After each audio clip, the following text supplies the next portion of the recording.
Good for them, not so much for us. Our work was plagued by black bears problems for several years in a row, and my team apparently got the worst of it. They stopped being frightening. Most of the time, a mom with her unseen cub gave us the scare of our lives once, and were getting very annoyingly familiar with us. I had some health issues at one point during the season and excused myself for a minute to go get sick, like I had every day that week. In hindsight, going out like this was so stupid, but I was still a dumb student at the time. For some reason this one hit me way worse, and I ended up super turned around when I went to leave.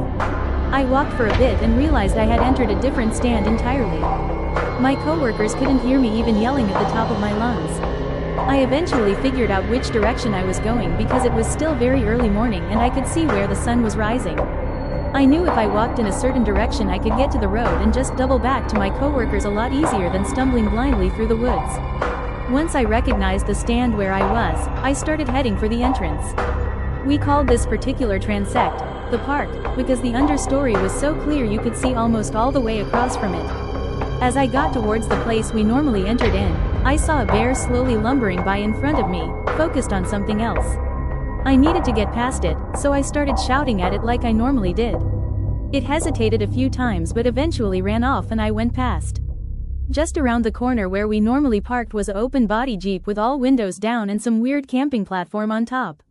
There were two people sitting up there still in sleeping bags clutching their dog to them. From their POV I had just materialized from the woods in full bug netting carrying loads of weird gear after screaming about how much I wanted to pet something's soft fluffy looking fur, and other random things. I felt so bad at the time because they looked so terrified. I went over and told them they weren't supposed to camp there because there was extremely high bear activity in the forest and they had inadvertently parked next to an USFS experiment that accidentally lured bears to that spot. I had screamed to scare off a large black bear staring at their rig.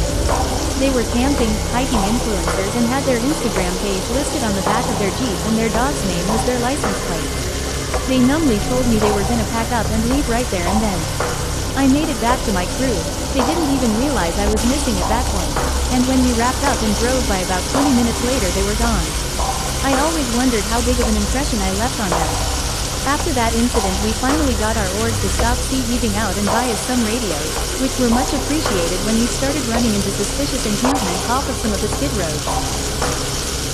I was out in western NCA 2 summers ago camping on an old gravel forest road in Pisgah National Forest. I had parked my car where there was some room and a flat space to camp and had set up my tent beside a stream not too far off the road. I had a great time exploring and generally relaxing, and after making dinner I had sat around the fire for a while. As it got late I decided to head to bed for the night in my tent. Waking up, I could hear blasting music coming down the road. I opened up the rainfly of my tent, gazed out and saw headlights coming through the trees.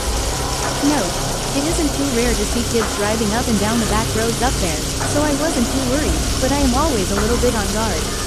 It was a smaller white sedan and I watched as they drove by. Still awake, I breathed and curled back up in my sleeping bag. Less than a minute later I saw lights again.